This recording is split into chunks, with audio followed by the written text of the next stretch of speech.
Pledge of allegiance. I pledge of allegiance to the flag of the United States of America, and to the republic for which it stands, one nation, indivisible, liberty and justice for all. Okay. Is there any changes to the agenda, or is there a motion to approve it? I wanted to add to the agenda. Okay. I wanted to add something on Beaver Pond. And I think it seems like there were two things I wanted to add, but definitely just a brief moment on Beaver Pond, because I think the animal control ordinance is in here. Okay. Okay. All right. Is there a motion to approve with the addition of talking about Beaver Pond? So moved. Second? Second. All in favor? Aye. Okay. Agenda's approved. Review of April 27th regular select board meeting. Is there a motion to approve the minutes? Motion to approve. Second? Thank you. All in favor? Aye. Aye. Okay, so approved. The minutes, special meeting minutes for April 29th. Is there a motion to approve I those? think there's a change. Hold on. There's one of them that has a change. Let me get to it. April 27th, is that what we're talking about right now? No, that's the one we just approved. We're talking about the 29th now. I think that's the one. Hold on. Somewhere on it, it says there's so many of them.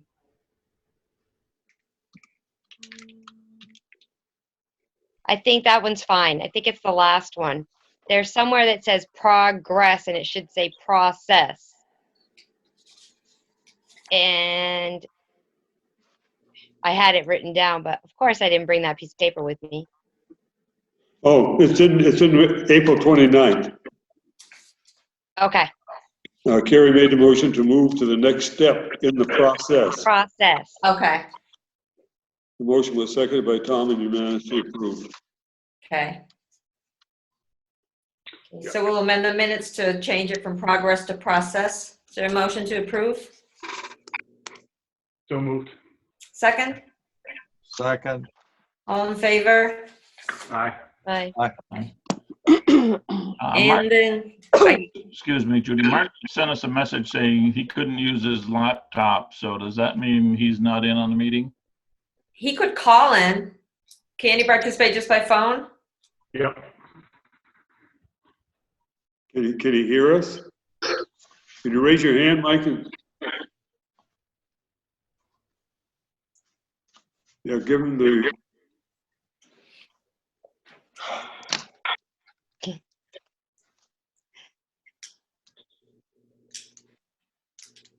Can you hear us? He didn't wave his hand when I asked him, so I assume he can't. Yeah, Oh, there he you is. can. No.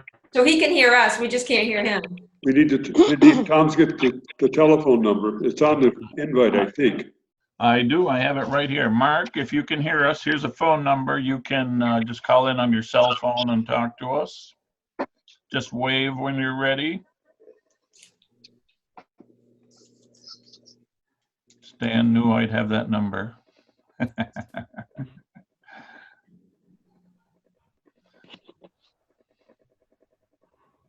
Okay, you get your cell phone,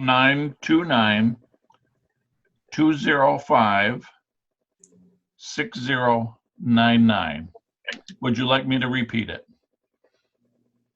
No. Okay, we'll wait for your call. Is there an access code? He needs the meeting number too, doesn't he? Well, he should have that because he's on with his computer, right? Do you have the meeting number, Mark? I can give you that. I got it right here. If you want to jot this down, it's 860-4873-3621. Do you want me to repeat it? Okay.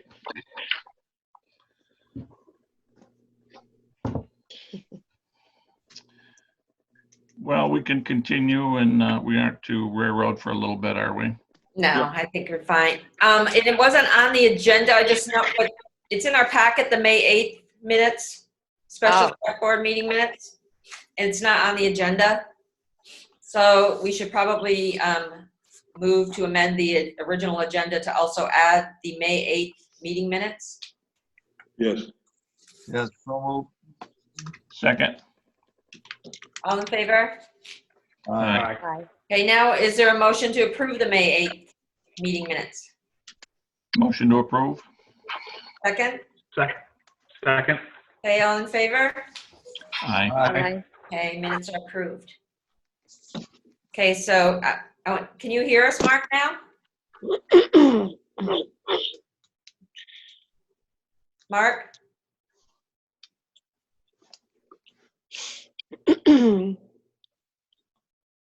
Looks like he's frozen. I know, I didn't know if he was like on the, there's nothing else just on the phone though. Dan, keep an eye out, because when he calls, you're gonna have to let him in. So should we skip over the, well, never mind, I was looking at my packet instead. All right, is there any other open public comment? No? Okay, and can we skip to good stuff and wait till he hopefully gets on? Yes. Sure. Okay, I just want to mention, I don't know who these people were, but yesterday there was an older gentleman and a younger girl, and they were picking up garbage all along West Proctor Road. They had tons of big bags, and they had, when I saw it, they probably had at least 5 of them filled. So I thought that was awesome that they were cleaning up on both sides of the road. I saw them way up by Capens, and then I saw them all the way down towards the tracks near McCullough's house. So Nice. that was nice to see. That's great. Yeah. Yeah. And I'd just like to add 2 good friends of mine were married this weekend, Proctor residents. Oh, So, that's good. yeah. Things go on even in the middle of a pandemic. Yeah. Condolences to them. Wow. Okay. Although I I'm don't guessing Mark's still remember on. seeing a facilities use agreement. There Huh? you go.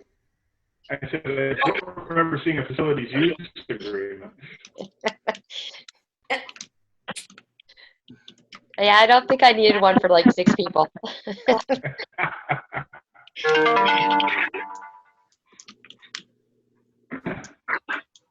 Hello, Mark. Oh, All right, you can hear us. Can you hear us okay? I can. Okay. All Can you right, hear me? yes. Okay, we're gonna go move on then. Mark Fitzgerald is on from Vermont AOT to talk about the railroad master license. Dan, did you want to address anything on it, or? Well, this is Ludwig Polinsky has sent this down. This is supposed to be a standard agreement that the railway, the state, and the municipalities enter into. It takes care of all of the crossings that we currently have. The big reason it came up right now is because we're looking at the Pleasant Street sewer line and redoing the whole thing all the way through. And in order to get a license or a permit to get that project done, we had to sign a master license, which covered all of them. The annual cost for the license is for $800 a year. It would be split between the water department and the sewer department. There is a first-time charge for the AOT review, which is $300, and the Vermont Railway review, which was $500. We negotiated the cost, the invoices down that they won't arrive until after July 1, so there'll be a next year's budget. And also that for the first year, we will only be paying $200 for the license fee rather than the $800. So the bill is going to be $1,000 on July 1. I believe that's correct, Mark. Yes. But you might go through the background of what you're doing in the state with these license agreements. I understand most of the municipalities now have them. Yes, every municipality I know of, except for Rutland City, currently has a master license that has utilities within the railroad right-of-way. So what this master license does is it outlines all the terms and conditions to allow utilities to install occupations within the railroad right-of-way. One of the big items, I think, is that the state and the railroad, more the railroad, want to make sure that everything is safe and installed safely and according to what they call ARIMA standards, which is American Railroad Maintenance Association. Basically, things like pipes have to be a certain depth, they have to be encased, electrical lines have to be a certain depth and have to be in a conduit. Wires that go over the railroad need to be a certain height. But basically, it documents all the occupations that are within the state-owned railroad right-of-way and safe so that trains can travel over them safely. Basically, they call it a master license because once you have this license, you can just add or subtract, put occupations on or off very easily without redoing any documentation. You wouldn't. All we would do basically is, let's say you want to install a wire over the railroad right of way or a pipe underneath. You'd simply call our office, send us a plan of what you're going to be doing. We would review that plan, send it to the railroad. The railroad would take a look at it, make sure it was safe for them. And then once we gave the okay, you could schedule flagging, because anytime you're working within the railroad right of way, you will need flagging. That's a federal requirement. And a lot of the terms and conditions in the standard conditions was developed and drafted over many, many years and approved by the railroad, because the railroad is the operator. They lease the line from the state of Vermont. And so the railroad holds the liability. The railroad indemnifies the state for the liability on the railroad corridor. So VIII, joined by the railroad, has developed this master license agreement to make it possible for municipalities, utility companies, or private parties to use the right-of-way as long as they follow the terms and conditions.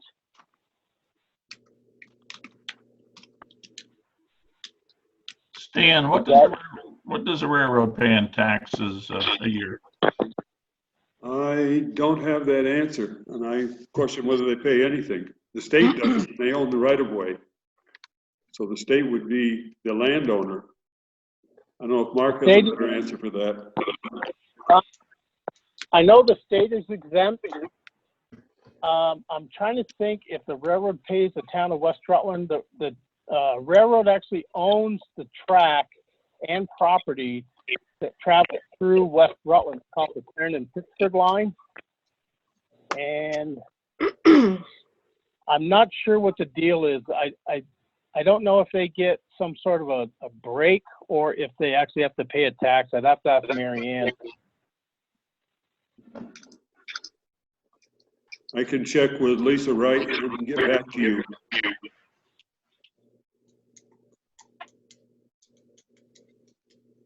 Okay, good, thank you. Is there any other questions regarding the agreement? Anybody has? It actually makes the process a lot smoother. When, you know, if you guys want to do this work within the railroad right away, you contact our office and give us a plan. And like I say, we have the railroad take a look at it. And we can even give back feedback whether it meets the REMA standards or not. And then it just moves along a lot faster because of the everybody's going to follow the conditions that are in the usually, you know, as far as I've been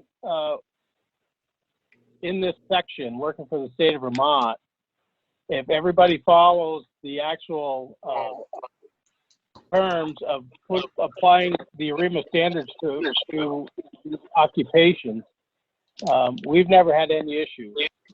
So,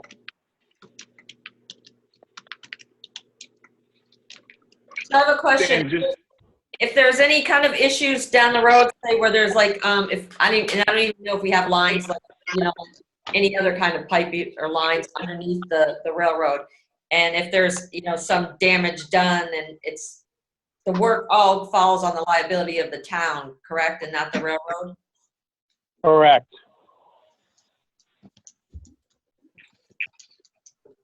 Yeah, and I think that's been some of the sticking points with some of the towns.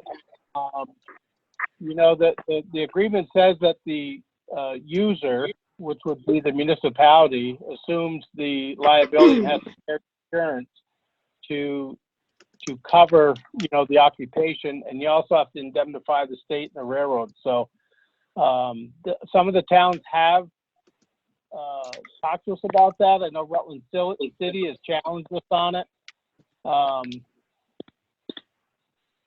So it's something, you can talk about, think about, but I know that everybody that I know right now, every municipality, even Burlington City right now currently just is in the process of signing for 3 crossings that have for work they're doing on Flynn Avenue, Home Avenue, and Cottage Street, or College Street.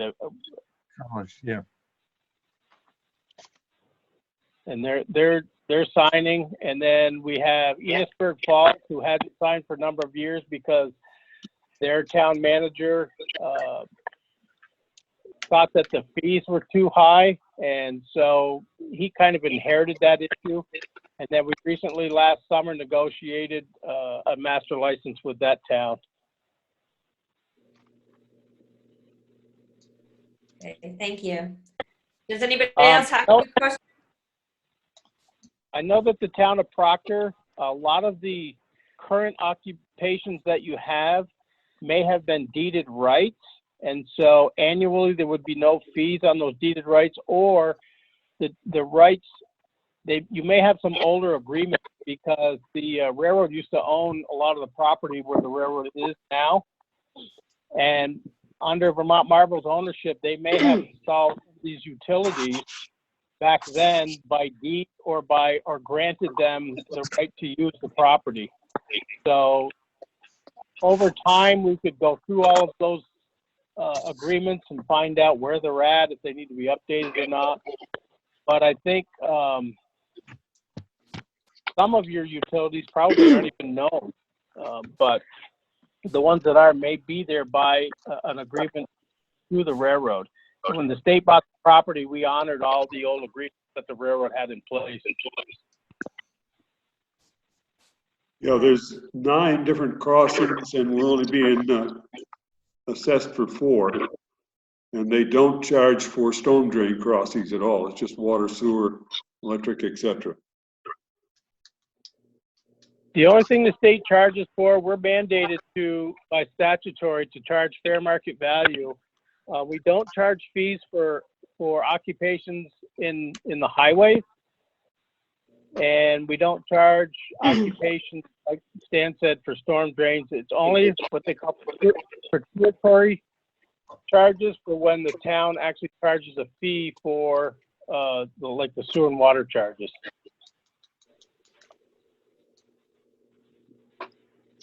And we've actually put our value or cost up against the New England Central Railroad, and we're a fraction of the cost. Fraction. just as a little housekeeping thing, my name is misspelled in this. I don't know if it makes a difference, but. What did you What's say? that?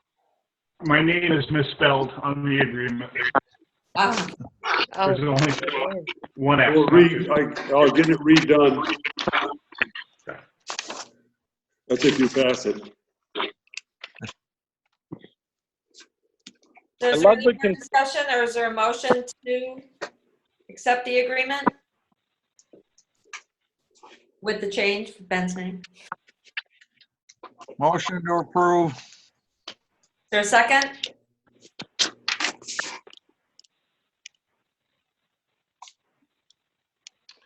I'd like to wait until we find out if they owe us money. I didn't If pick they up go on off- that, Tom. Yeah, Tom, I didn't pick up on that. I'd like to wait to see if we have a similar circumstance to West Rutland where they would pay us something. You mean paying taxes? Yeah. Exactly. We don't need this agreement for a couple of years anyway, right? Well, we need to do it in order to finish the design and get into the funding stream for next year.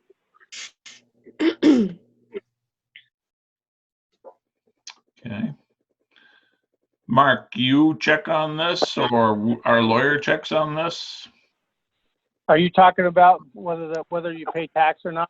Yes. Yeah, I can find out. I can just ask the railroad. I know the state, any facility we have that's state-owned, the state, of course, doesn't pay taxes. I know our buildings, like if the state owned a building within your town or anywhere in the state, all state buildings are tax exempt. Yeah. Whether the railroad pays to operate on that line, I don't know. Do they have any structures that they use in Proctor? Yeah, you've got 3 bridges, or 2 bridges that the state owns.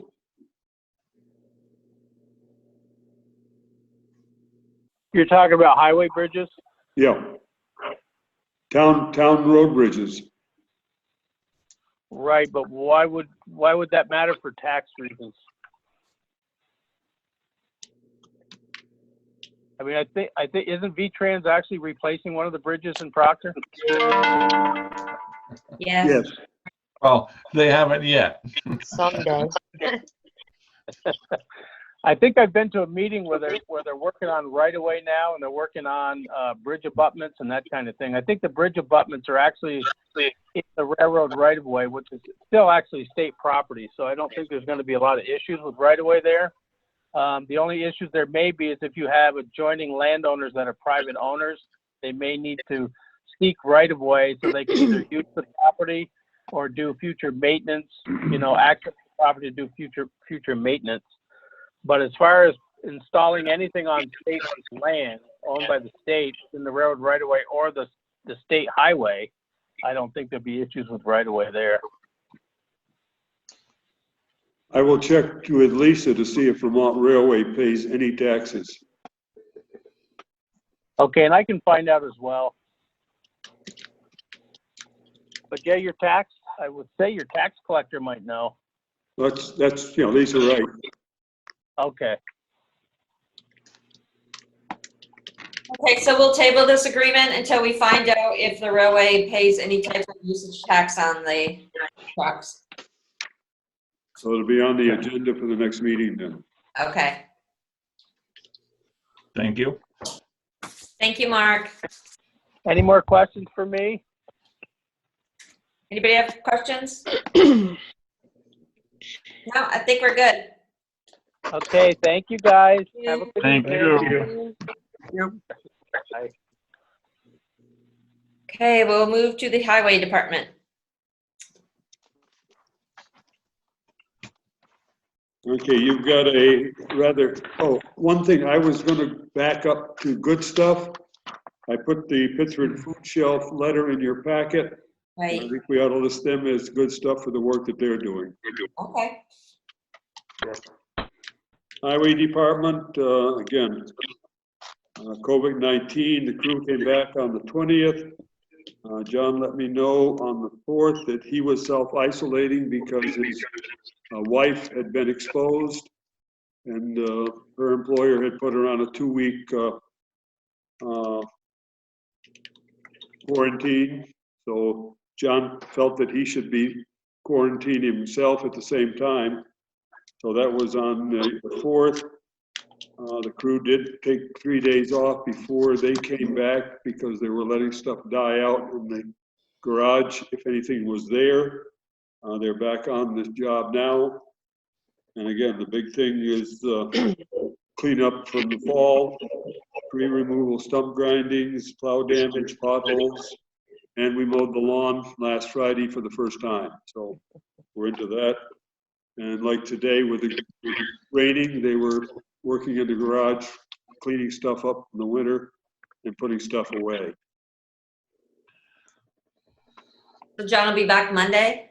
He'll be back on next Monday, yes. He's doing well. Yeah, I mean, he's not hurting. It's just that he feels this is the right thing to do. Good. Good. And he's still working. He's still making telephone calls and responding to emails, so. Excellent, but he's not sick. Good. Not. His wife wasn't either, so that was a good thing. Good. Okay. Engine brake signs. You want to authorize put up the cost for the little first one that I was in there was $15 or $25. The pole is about $25. So there's $50 worth of material for each sign. The time to put them up doesn't make much time at all to put them in. So we could be talking $150 to put the 3 signs in. And I like the one that says please better than the one that says. Yeah, I do too. Yes. Okay, so you want a motion to approve the purchase of those? They approved the installation of them. Okay. And Is there a motion? the locations were going to be on the south end by the 25-mile-an-hour sign in the town, or back before that, and the other one would be on the Pittsford town line coming in, and the third one would be at the top of the East Street Hill going down toward Pittsford. Okay.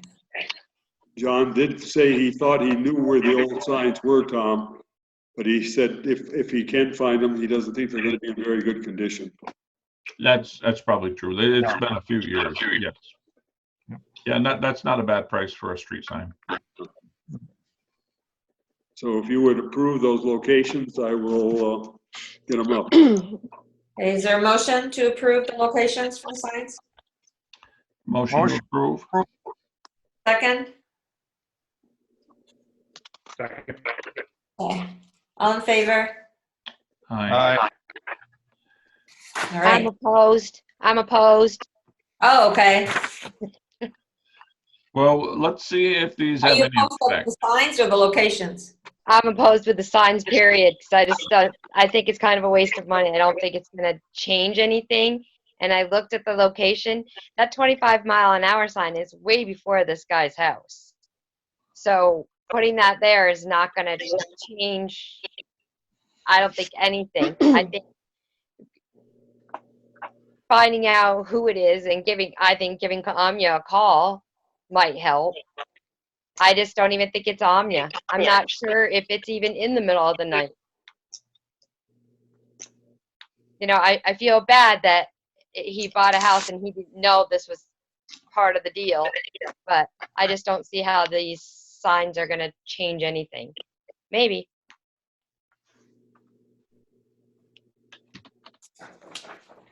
Well, Okay. can I ask why the sign needs to be at the top at East Street Hill? The only reason I suggested that is a steep grade going down. Yeah, they definitely run their engine brakes going down there because it's a 25-mile-an-hour zone. So they're coming from a stop sign. Right. So, And well, a little- I find it interesting that we're putting signs up and spending money for signs that have no enforcement, but things that can be enforced by the sheriff's department are not enforced.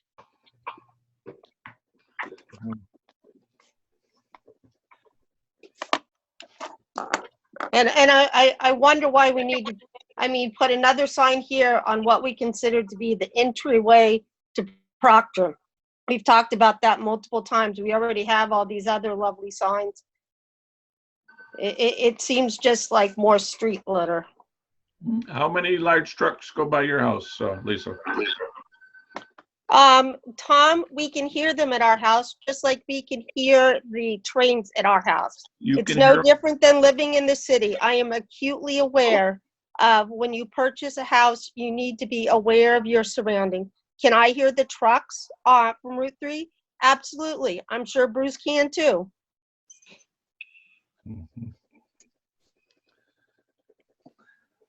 well, you got to be a quarter of a mile off the road. I'm a little closer than that.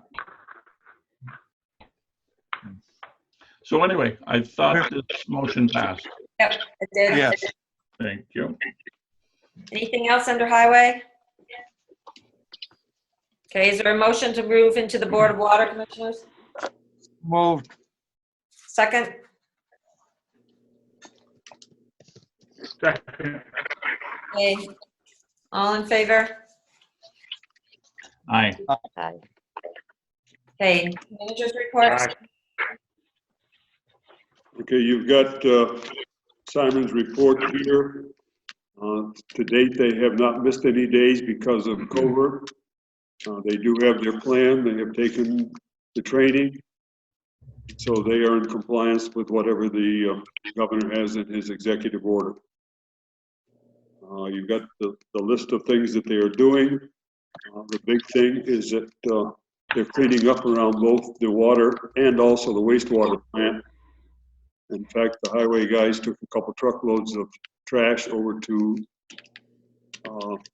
the solid waste disposal and another load over to the metal sale. So they're down there cleaning up, they're painting and getting stuff done. The normal stuff, the regular water reports, and then they have been looking for water lines. They've been working with the contractor on Park Street, identifying and locating all the water service lines up there. So they've been keeping busy.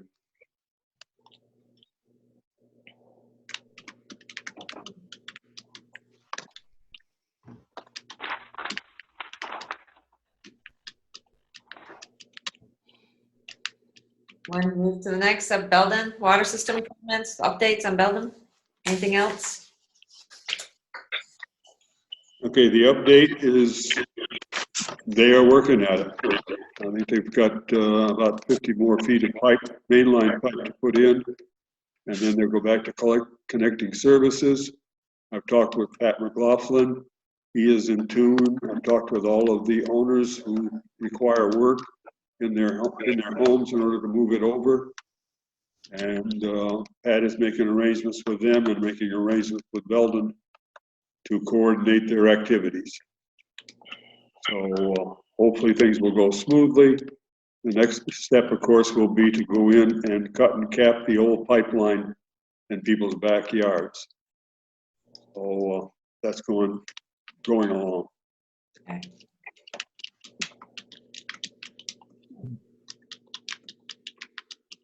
Anything else regarding water? You've got Beldon's payment of $149,270, which the engineers have signed off on. So I recommend that that be paid. Okay, do you have a motion to have it paid? So moved. Is there a second? Second. All in favor? Aye. Aye. Aye. Okay, is there a motion to go out of water and into sewage? We What have about a the change change order. We have a change order we Oh, have to okay. talk about. The first part of it is the work stoppage that they did for 2 weeks, so we're giving them 14 days of extension on their contract time. For those 2 days, you got the letter from Beldon and also from Du Bois and King. The second one is the 2-inch plastic pipe that they are using. There was no 2-inch in the bid price because it wasn't needed. It showed up when we started doing the negotiations for easements, that it was more efficient to put in the 2-inch than it was some of the 8-inch that was in the price. So the second part of it is a price for the 2-inch, which again, Du Bois and King has recommended the change order.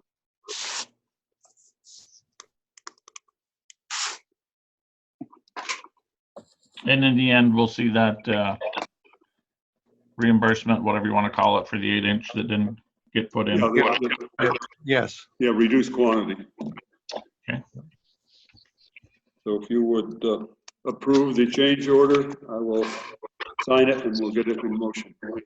Okay, do I have a motion to approve change order number 1? Motion to approve. Second? Second. All in favor? Aye. Aye. What's the location of the house on Larson Street for that change order? This relates to 6, 7, and 9, and 11 Chatterton Park.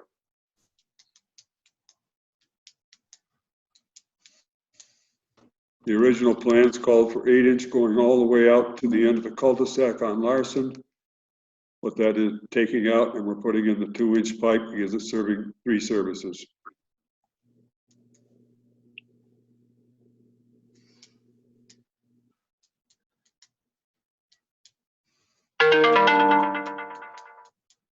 Okay. Is there anything else? Any other questions anybody had?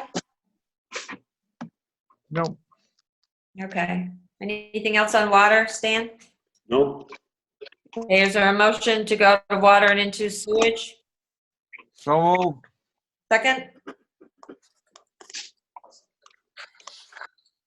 Second. Thank you. All in favor? Aye. As far as the report for sewage, I think the number 1 item is that in the last month, we have not met our permit requirements for removal of total suspended solids or BOD. The reason that they have put into the report is because of the high influent, which we have seen in the past. It's hard to remove stuff that is in plain water. So the level of suspended solids and VOD coming in is at very low number because of the volume of water we're getting. And they can't get the removal. The state has accepted this. Its comment is part of their report that they send in every month. So that I don't expect anything, repercussions coming back from it, but they did want to point out that they're not meeting the permitted standards, but that's the reason. Again, pump stations are a continual issue with pumps, not only from failure of pumps, which are sending one out to be done, but also because of grease, especially the Columbian Avenue one gets a lot of grease. And they noted in here that they've got one that has been plugged with rags. Where they're coming from, they haven't figured out. But they know they have a problem and they check on them frequently. Rags or wipes? They call them the rags. That's interesting. I see that in the report twice here, rags. So whether it's wipes or rags, I'm not sure. I mean, it's, Yeah. whatever it is clogging up the pumps. Because I see it on Meadow Street and I see the library pump station too. Yeah. 2 days in a row, removed rags. I will check to see if they consider them what the rags consist of. Yeah. You don't need to bring them in, Stan, okay? Oh, You don't Well, want a plastic bag full of them. no. No, that I'm good with that. Yeah. Let me get their definition of what rags is. You know, I was involved in South Burlington here many years ago where the inmates in the correctional center used to flush their blankets down the toilets as an exercise of something to do. Well, That doesn't even seem physically possible. The one item in here is that we are paying for 2 hours of overtime on Sunday because we are operating and discharging on Sunday again because of the high flow. mhm. So this was something that when we negotiated the contract 3 years ago, we thought we would not have to have an attendant there on Saturdays and Sundays. However, these periods of high flow, they feel they need to go in and to be sure everything is operating. And so this is what we're doing rather than shutting it down. Their normal schedule includes one of the operators there on Saturday, so we do not get charged for the time on Saturday that he's there as part of the regular contract.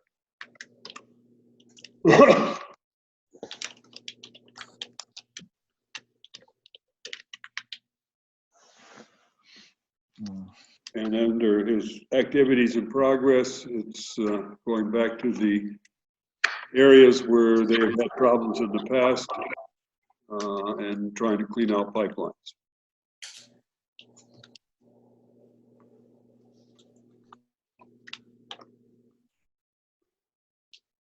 Okay, does anybody have any questions? Anything to add?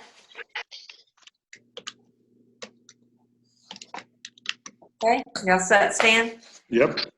Yeah, the only thing, this is one other thing John is doing on his mandatory or stay home, is he taking the whole list of projects for water, sewer, highway that we intend to accomplish this year.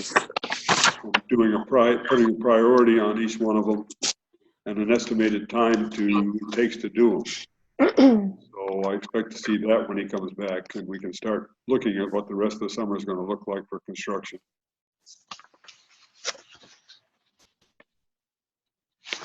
All right, is there a motion to go out of sewage and back into the regular board meeting?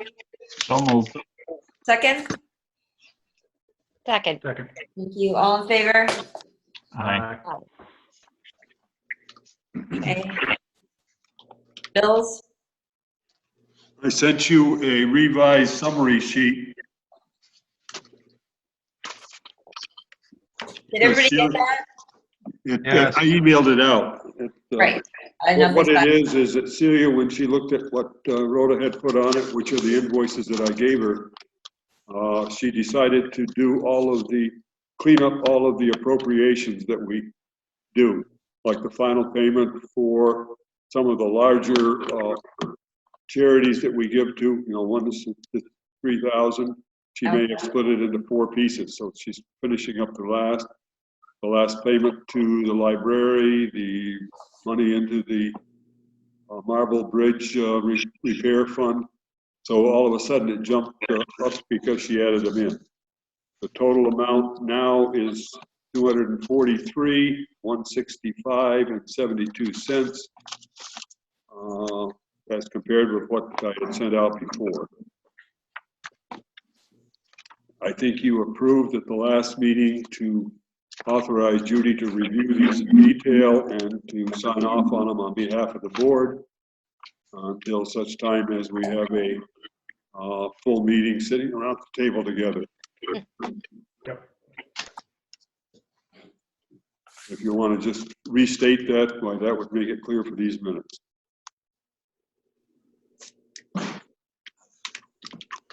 Is Is there there a a motion? to have me continue to sign for them? Yes, I'd like to make a motion that Judy continue to sign the orders since social distancing is in effect. Okay, second. All in favor? Aye. Aye. Hey, Stan, I'll stop by in the morning. Okay, and I also have a couple other documents for you to sign, which are the appointments to regional planning. If there's any questions anybody has on any of these, please feel free to get in touch with me or to bring them up now.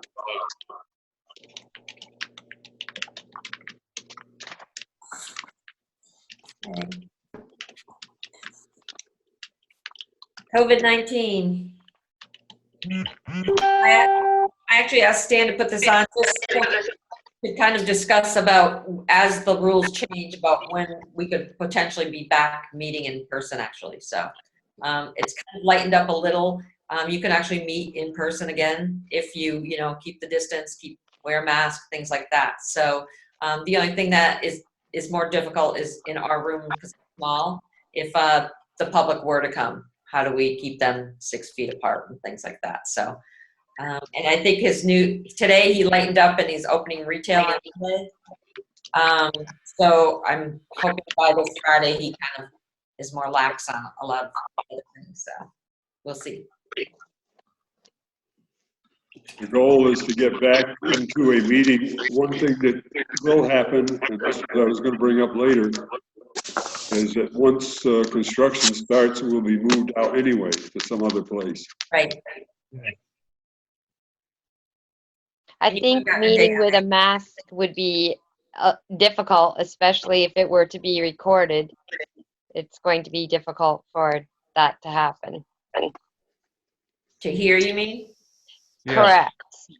understand.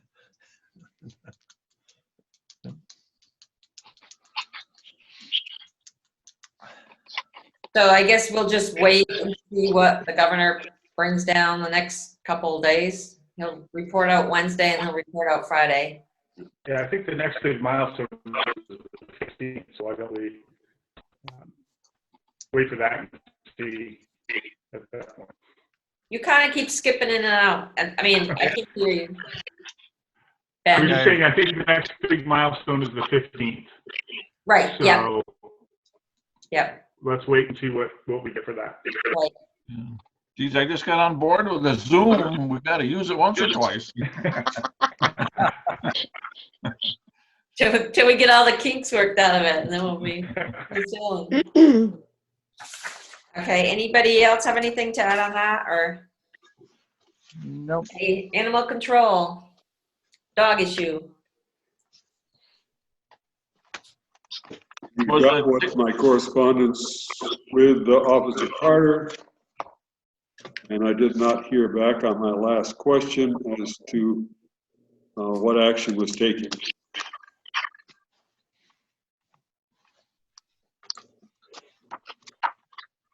So if I remember correctly, the last time we had this was already talked about previously, and the next step was to ticket them. That was my email to him, and he responded. I haven't heard back from him on that.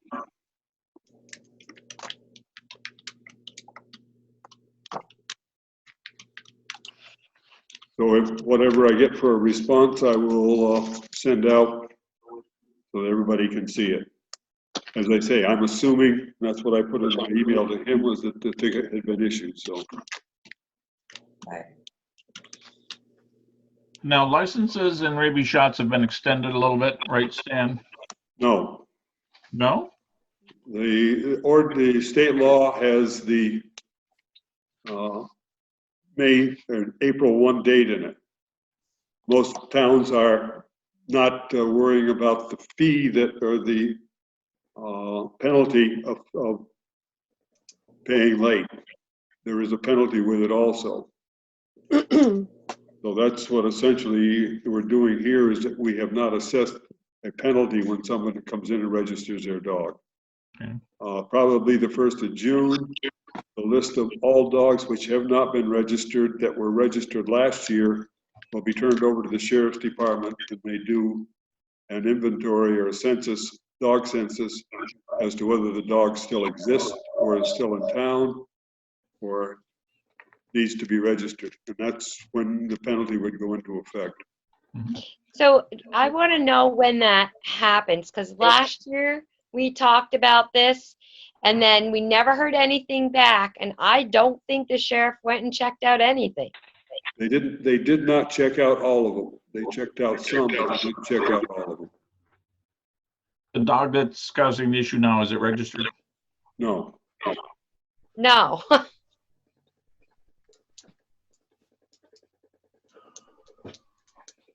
So has the town reached out to those people and said you need to register your dog? The sheriff's department has reached out to them. The town has, I have not talked to them. Nobody else from the town has talked with them. We've allowed the sheriff department, who is our animal control officers, deal with the issue. So at this point, he's basically telling him to register the dog plus giving him a ticket for having the dog loose. Yes. Supposedly. Supposedly. I have yet to see them give a ticket for anything like this. Well, Well,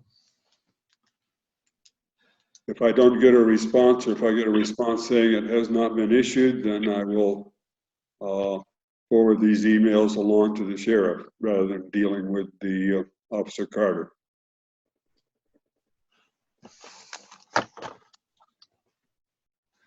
Okay. yeah. So I am working on this ordinance. I am going to reach out to the town of Pittsford and see what their animal control officer is responsible for, how many hours does this person work, how much of their budget is paid for this, because I just do not feel that the sheriff is interested in doing this, and this is an ongoing problem that does not ever get taken care of. I agree. Pittsford has an animal control officer? Yes.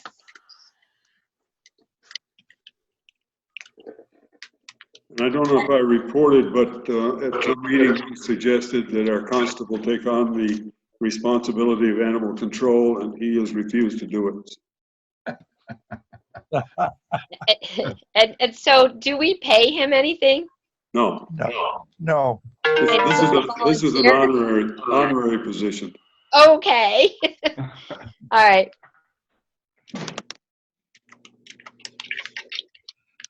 okay.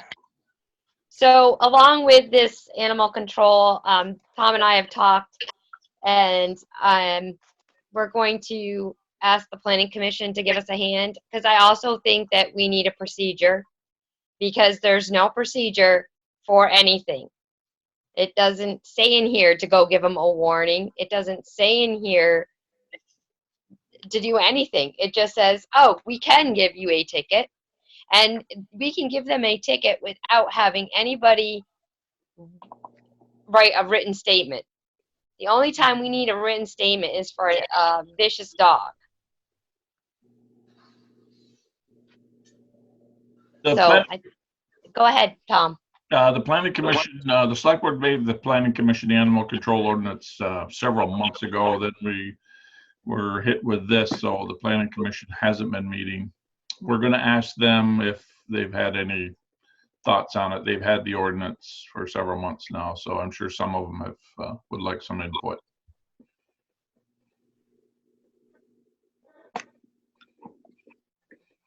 And we'll see if we can't get some type of procedure here, because even the sheriff's email says historically. He doesn't say, you know, per the ordinance, per the plan. So it's kind of hit and miss. And it's never the same sheriff either that goes. It's a different sheriff every single time. Even when we had the vicious dog thing that went on for so long, it was a different sheriff every time. Right. And then there were a couple sheriffs working on it, and then we're getting charged for that, for them to talk to each other, and it's crazy. So more to be heard about this in the future. Okay, so Stan, you'll just keep us informed on what happens when the sheriff's Yep, office. I will keep you updated. If you are in fact looking to change police protection, the contract starts on July 1. Yes. And this has been budgeted, again, as I think I said before, the contract can be terminated anytime, so you can approve the next year's contract. And if you want later on, you can change it to something else. Yeah, Pittsford's still waiting to hear about their grant. So we're waiting on the grant, and it kind of got put on hold because of COVID. So hopefully soon, I have to reach out to them again on that. And at the same time, I'll reach out about their animal control officer and find out some more information. Okay. Okay. All right, moving on to organic waste disposal. I sent out that I had talked with Casella, and they are not offering residential curbside kitchen waste pickup at this time. The state law does not require a hauler to pick up a single residential unit. It has to be more than 4 apartments in any one facility. Now, Carrie may have an update on where we stand on that. I'm not sure. It's still the same. They're not requiring Casella to pick up. They are asking people to do composting. The only thing that has been offered is Rutland County Solid Waste District has at their, anybody can buy them at the same price that Rutland County Solid Waste District has bought them. And they have, I think, 3 different options, like a digester, a couple different size, a compost bucket, and a compost bin. Like the compost bin itself is like $40. It's not and it's 13 cubic feet. It's a pretty good deal. So what they're saying is they want to release them to towns and have people be able to go to the town office and pay for them and pick it up, and then the town office would be responsible to pay the Rutland County Solid Waste District for that. I kind of want to propose back to them that, hey, how about if people buy them from you, and if they're from Proctor, I can just pick them up and bring them to Proctor instead of having the money pass through the town office. But what do you guys think we should do about that? Well, I don't even know if it's going to go into force by July 1. Yeah. And I just wonder, I just think it's, if they're putting it on the people, then it's up to the residents to take the initiative and do what they're supposed to do. And I don't want it being any expense to the town. We pay enough for everybody.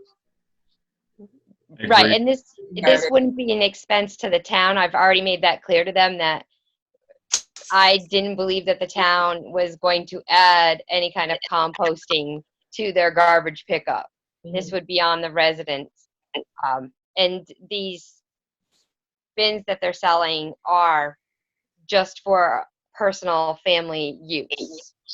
Right. So the person would buy them, and that would be it. They would have their choice of either getting the digester and being done, a composter, or doing the bucket and having to go to Rutland County Solid Waste District to dump it. So your thing is, do they pick them up at the town office or just go directly? Correct. Rutland County Solid Waste District kind of wants the town office to take on selling them, and I kind of don't want to put that on the town office. Right. So my thing back to them was, hey, we can tell residents, they can call you, and we can arrange for, them all to come once a week, and people pick them up at a spot or something like that. I don't know what other town offices are saying right now, but I'm not sure that anybody really wants to be collecting money for that. I Or think where town would clerks have enough to store do.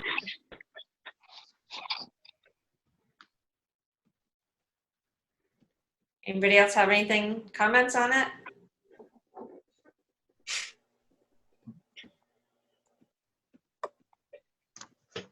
My thought is a good majority of people aren't going to do it.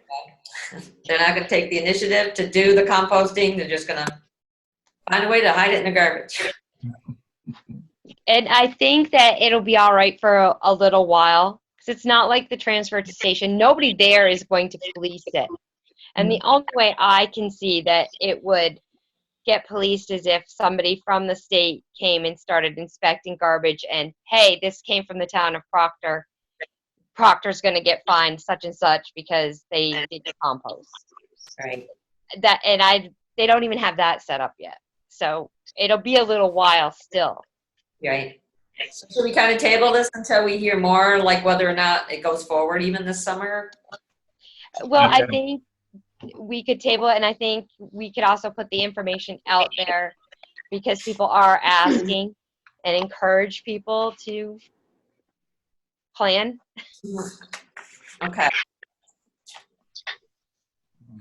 All right, we'll table it then and put it on, maybe not even the next meeting.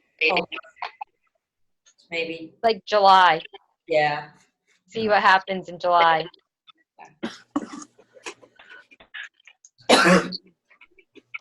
Okay, the bus bench. Okay, the bus through Rabies has requested permission to put a bench at the stop sign, at the bus stop sign on Main Street at the intersection of 5 corners. I gave you a drawing with an X on it. It is a wooden seat bench with steel framing, and it would be set into concrete. But they are asking permission to put it in. I don't have an issue with that. Is it No. in town right away?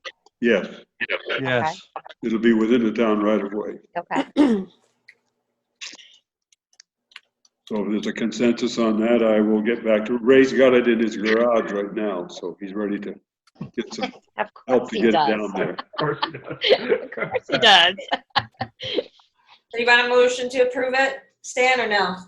Yeah, that would be good, just Okay, to make the bus people feel better. all right. Is there a motion to approve the bench in that location? Motion to So- approve. Second? Second. Second. You all in favor? Aye. Aye. Okay.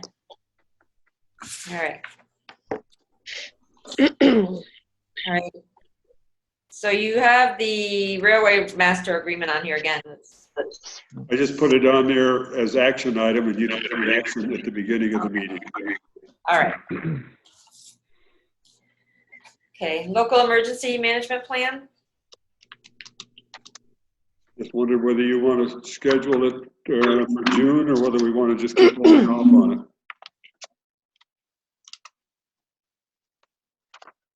Any thoughts from anybody?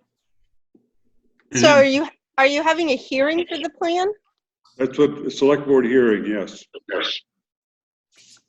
So can I make 2 comments to the plan? Sure. So when Stan mentioned the plan in March, when we were doing appointments, I had requested at that time that the school be contacted because you list the school as a shelter. So I read through the plan and I spoke with the superintendent and principals today, and no one from the school has been contacted. It seems like it's a little bit of a copy and paste. And I went on the Vermont State website to see what the plan is. And then I went to the Red Cross to see what requirements are. And the schools, we should have been contacted. Excuse me? I see in some places, Bruce's home phone number is listed where it says high school and elementary school on page 4. And I don't know how many of you recall what transpired during Irene, but they brought people to us at the high school to shelter in the middle of the night.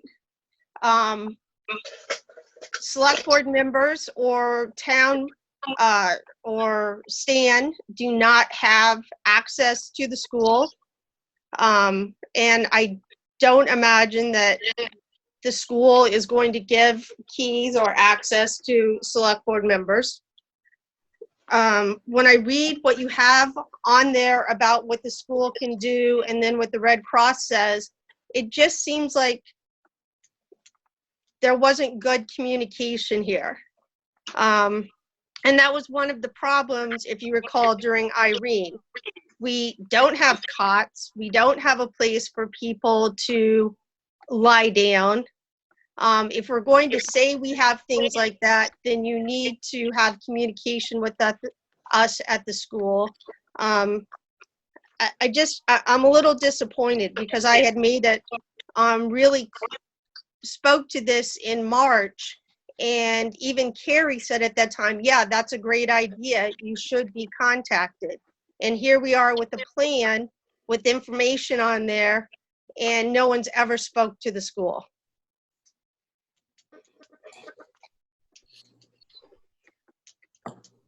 Is there any comments from anybody who's on the committee? I think the question of Bruce's telephone number was a person contacting so that he would carry out whatever was requested.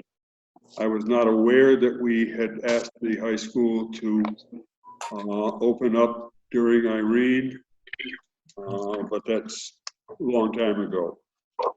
The point is that these are the only two facilities in town that could possibly be used as a shelter. They are not perfect shelters. They don't meet the criteria for shelters, but we're listing in this document a contact method if in fact somebody was going to use it. There is no hearing required for the plan. It's up to the select board, the emergency management committee to develop it. It's an outline of how you contact people and where you contact people. And it gives a chain of command for if it's declared an emergency and how to go into operation. Again, the schools are listed as shelters because they're the only places that we would have. And if we needed them, then there would be some purpose for contact coming out of this document. Well, So on page 4,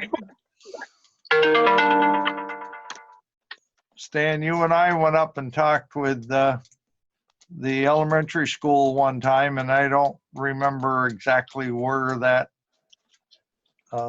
left off. Yeah, that was last year. We talked with people and we invited the Red Cross to come in and talk to us about managing the shelters. It got to be a long, drawn-out, tedious affair, and the answer to it was list these as sites for shelter, with the idea that the details would be worked out sometime in the future. There was a survey of the high school by the Red Cross, and that is referenced in here as of what they found. But since we do not have emergency power, we don't have facilities for food, there's very little that can be done at these, but they're the best sites that we have in town. This is a carryover from last year. There's been no change in the school or shelter documentation. so on page 4, it does not list the elementary school or the high school numbers. It lists someone else's contact number in that. That is not, those should be the appropriate numbers. Furthermore, the survey and such that was done appears to have been done last in 2012. So I guess I'm a little confused or perplexed or befuddled why, when we talked about coming together, that you didn't reach out or include someone from the schools on this plan. You can have any select board member's number listed. They're still going to have to reach out to someone else to receive permission or to receive access to get into these buildings. And the superintendent's number is in there.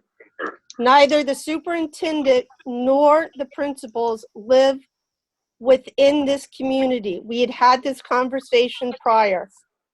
There is only one person, and that's the superintendent, that we would be dealing with if we wanted to use it as a shelter. We're not going to deal with the local principal. We're not going to deal with the local maintenance person. You're going to have to deal with those people if you want to be in the building, Stan. I'm not going to argue with Only if the superintendent says we talk to them. If the superintendent Right. says no, then we're not gonna be talking to them. Some of this ran into a problem, as I remember last year. That was when the Red Cross kind of, maybe it was a year and a half ago, but the Red Cross pulled their office out of Rutland and moved it to New Hampshire, and the whole thing got dropped at that time by the Red Cross. I don't think that in our plan for contact people, we want to have the local janitor of the school as the contact person, because that person is going to say, who told you to call me? And I can't let you in without the superintendent or someone else's authorization. That's exactly what they're gonna say. I do, however, think that on page 4, those 2 phone numbers should be the 2 school phone numbers and not the phone number that it is. Because everything else is a correct phone number. Why aren't those 2? I think it's just, it should be. Yeah, you're talking about 2 different I'm talking about classifications. in vulnerable populations, Yeah, the high school and the elementary school, those 2 phone numbers need to be correct. Because it's a vulnerable population. We're contacting them to say, hey, we have a problem with XYZ. And we're also contacting them, or they're on the top of the list because they have children there. That's the purpose of that one. so should that number be the superintendent's number or the No, principal's number? it The no, school number. on vulnerable populations, it should be the elementary and the high school. It Their should actual- be their exact numbers. I will We're change only contacting them if there's an emergency because they have a vulnerable population. Just like a daycare number, the daycare number is the daycare numbers. Yes, Yeah, that's just an error. And I didn't see that either when I looked at it.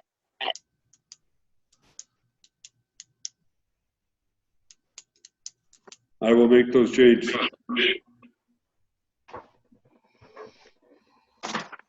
You know, and as far as the rest goes, so the way I understand this emergency plan is it's an ongoing document that we have to continue to work on. We're not like Chittenden that has a shelter now, and they have so much going on there. It's something to aspire to. We just haven't gotten there yet. Yeah.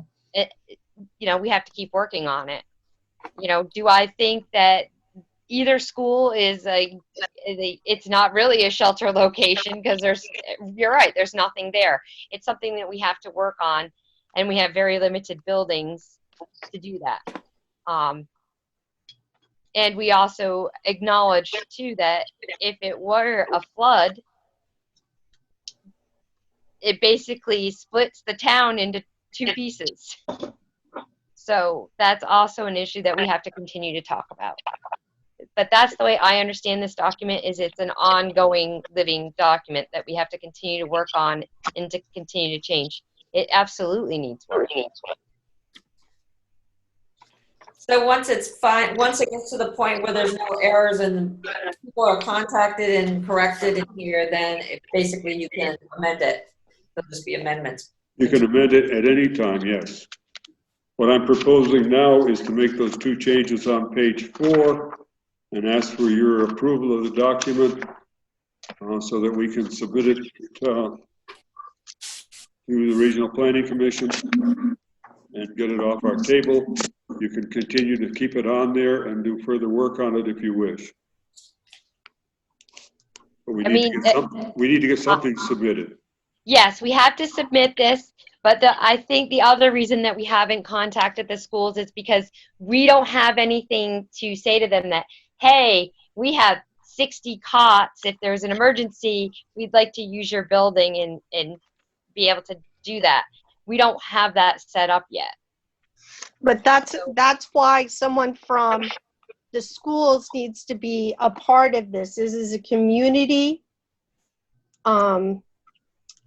emergency planning, and there's no one from the schools that's listed on here other than contacts. There's no one from the school that's part of the planning of this. And that was the problem before when you came and asked the schools to open their door.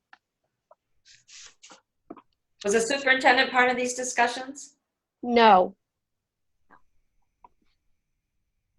No one from the school has been contacted.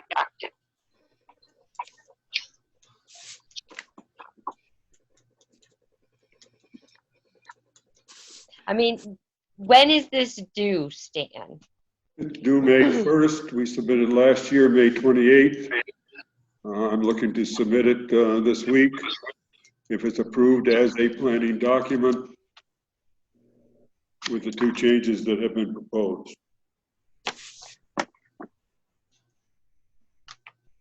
Was it possible to reach out to anybody who's linked to this and say, hey, you know, you're part of this, and try to, I mean, it's like if you were using the church as one of the locations, wouldn't you get in touch with the minister or the priest or whoever's there to let them know?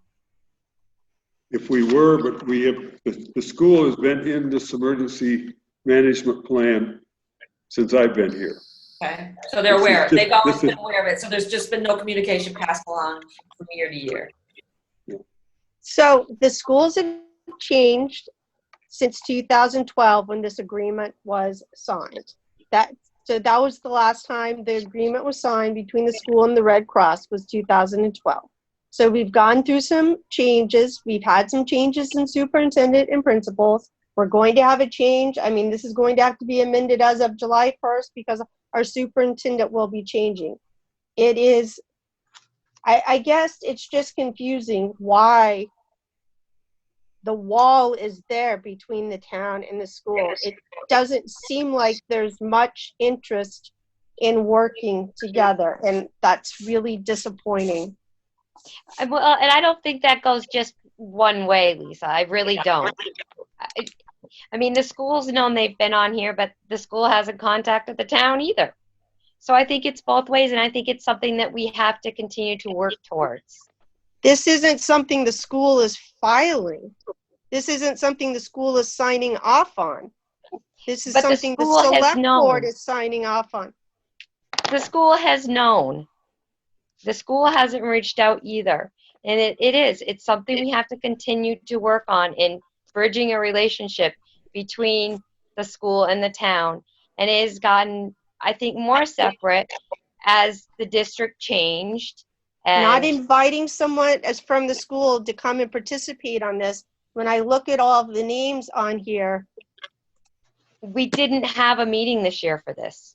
We did not. I mean, I'd be happy to, I mean, we can reschedule this. We can have a meeting. I can contact the 2 people at the school. I just don't know what they're going to be able to say, Lisa, because they are in charge. It's the superintendent that's in charge. They are more than welcome. They can be on the committee, absolutely. And their ideas are totally valid.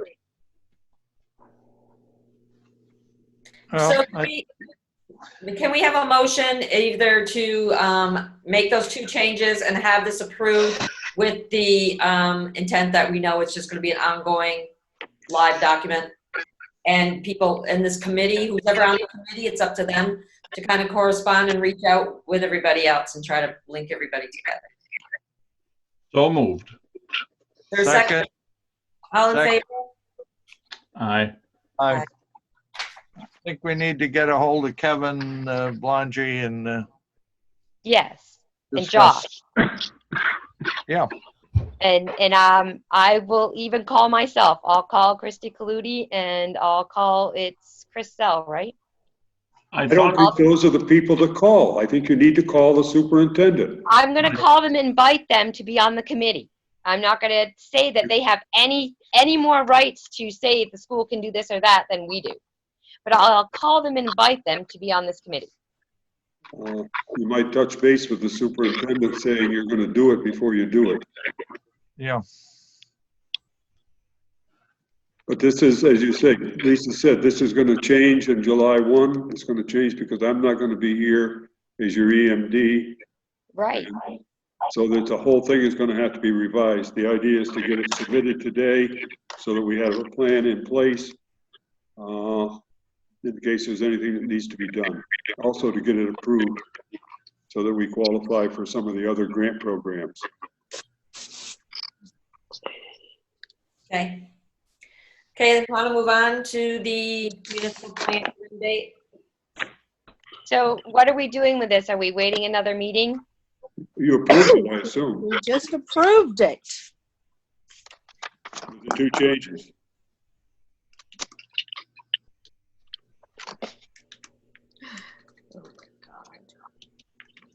Okay. So,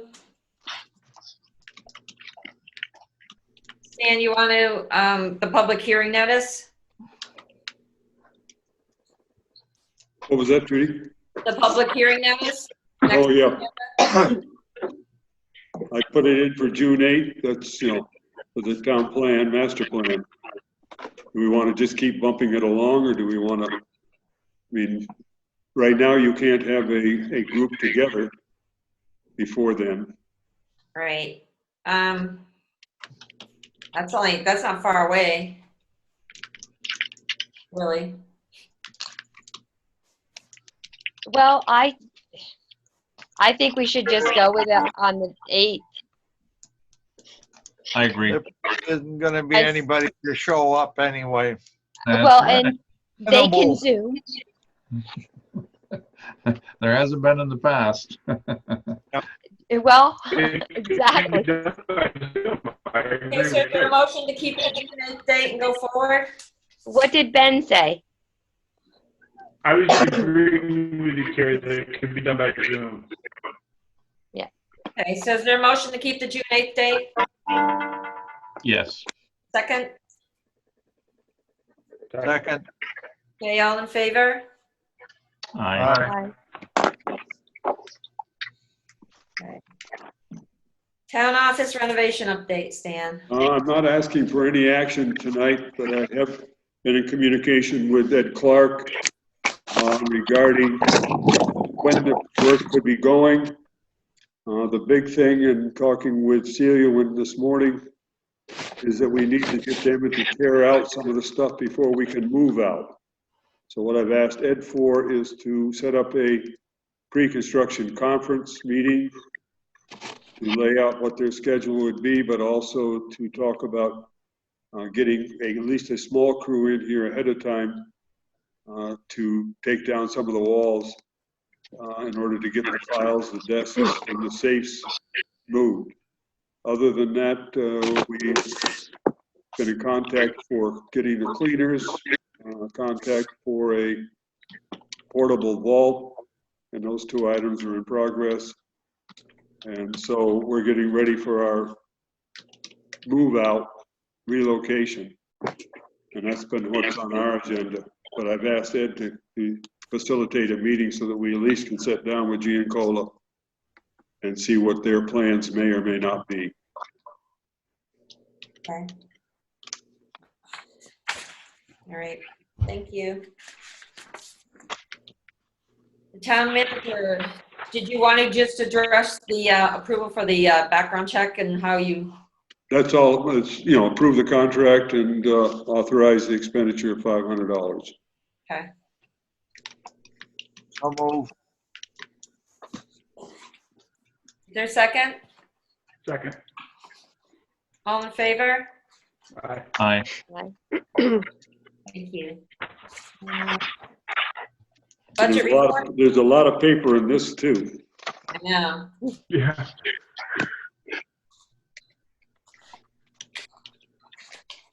Okay. Budget.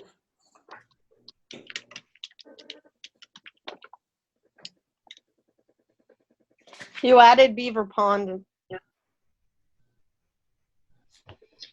Oh, yeah, yeah. I just had it at the end. Do you want to do Beaver Pond now, before the budget? I'm okay either way. Okay. Why don't we do Beaver Pond? So while we were at Beaver Pond Sunday, there seems to be a lot of vehicles driving down over the side. So one, you could tell it was a truck, and the other is probably ATVs, but they're driving down over the side instead of taking the driveway. So it's on the Florence Road side, down over that hill. So I don't know how anybody would feel about putting something there so they can not do that. Maybe a block of marble or something.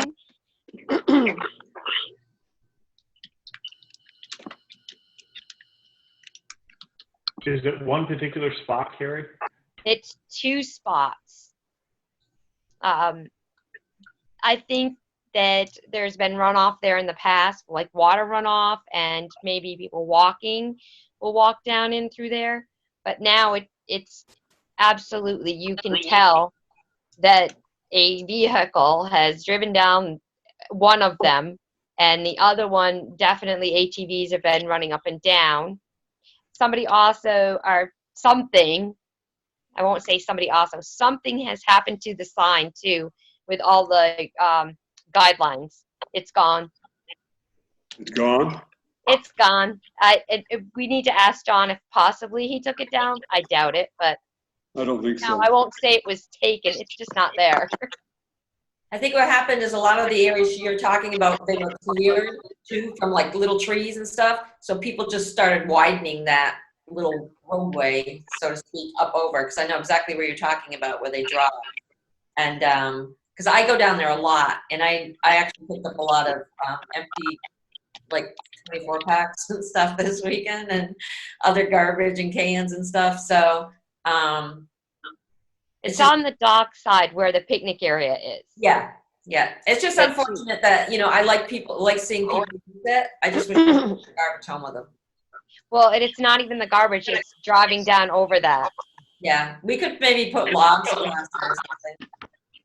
But we should probably talk about that. And I also found it very interesting the number of times that the sheriff claims that they went to Beaver Pond to check on things, but nobody saw any of this.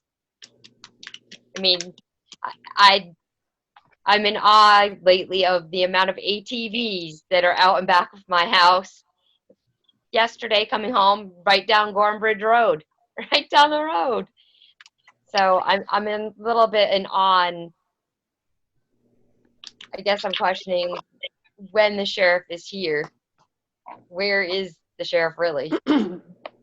We're having some activities that we don't generally have in this area. Like, it's not on High Ledge anymore.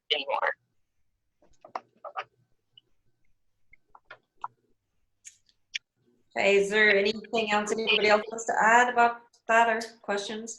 So Judy, just to respond, would you be looking at, you said logs across those 2 areas up on the roadside? Yeah, or blocks of marble, one or the other. Something. Yeah. One's wider than the other. One's a little bit more easy access.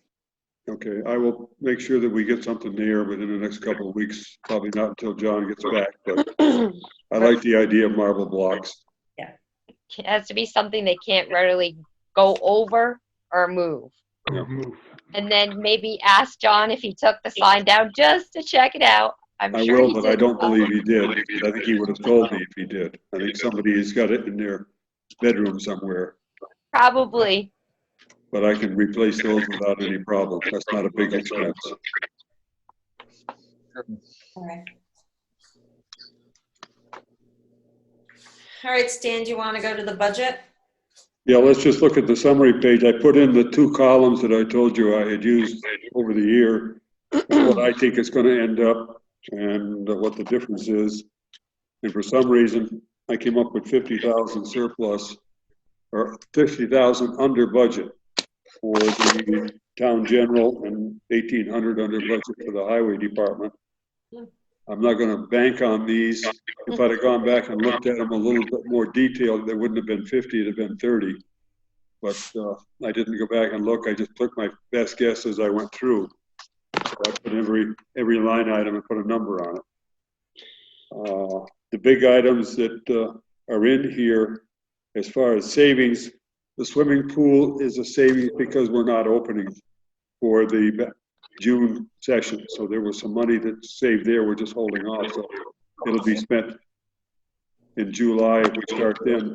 Park and Recs is meeting Wednesday night to continue discussion on what they need to do in order to open following the recommendations coming out of the governor's office. So, but that's the reason that there is a large surplus on that one, because we're not opening.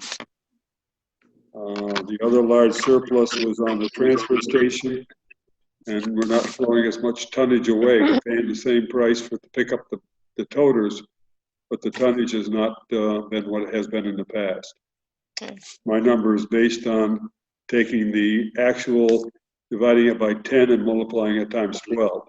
So that's my scientific way of coming up with what I think the numbers are going to be. But it'd be something to look at in next year as far as budgeting as to where it is. Streetlights is the other one, which is significantly under what we had budgeted. For some reason, that's been going down every year. I budget for a 4% increase, and we don't see a 4% increase on those lights. So I'm not sure what the reason is, but these are some items to look at. When we get the final numbers at the end of the year, we'll see how close my projections were. When I projected back in January, I had a surplus or had a under budget number, but it wasn't as large as this one. And of course, the ones that are over is municipal buildings, because we've been paying the architectural fees as part of this budget, because they are not included in the budget for the construction phase. The grant program talks about the construction phase, and so right now we've been paying for this out of the normal budget.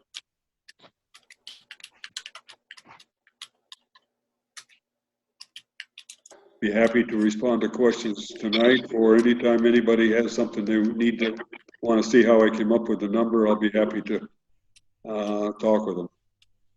Looks like we're going to be in the black. Thank you, Stan. I think we're going to be in the black, whether we have 50,000 in the black. And again, when you get ready to set the tax rate in June, the underrun for this year will not be what you would be looking at as far as using surplus money. It would be the surplus that is built up over the last years. That's what you've used in past years. So if I'm looking back at the 2019 audit numbers as to how much money is available there, it could be used to reduce taxes, or it could be used for a special project if you carry it over in town meeting and vote on it going into a special fund. But those discussions will come up when we start doing tax rate the first part of June. Anybody have any questions on the budget? No. Okay. Thanks, Danny. Sheriff's report. Anybody have any comments or questions or concerns? No, I think I already made my comments and concerns. Not a big moneymaker, a couple weeks.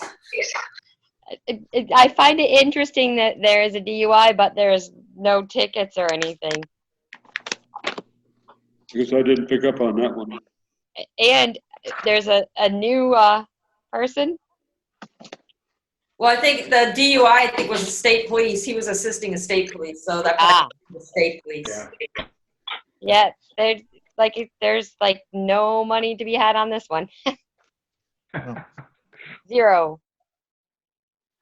And that's brings me to the whole thing too of how all these things are going on, and nobody's accountable.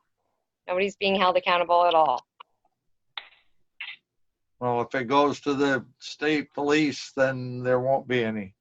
No, I mean, as far as the ATVs and the dogs and the Beaver Pond stuff.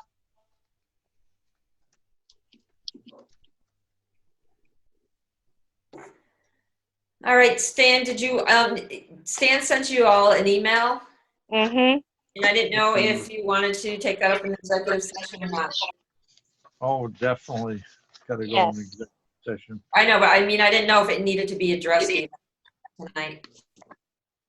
Stan hasn't heard anything back, right? I've got some information. I haven't heard anything back from the insurance company, carrier, the league. Okay, I've just got some other information that has come my way regarding the situation. okay, so is there a motion to move into executive session? So moved. Second. Second. Okay, we're going to executive session. Regular meeting? Come out of executive session Come out of at executive the session, time, get back which is to regular. 7:45. And the motion was made by who? No one. Dan. Ben? And a second? With one S. All in favor? Aye. And no action. No. Is there a motion to adjourn? Heck yeah, I motion to adjourn. Second? I'm sure everyone's in favor. Okay, so that's 7:46. All right, meeting adjourned. Good night.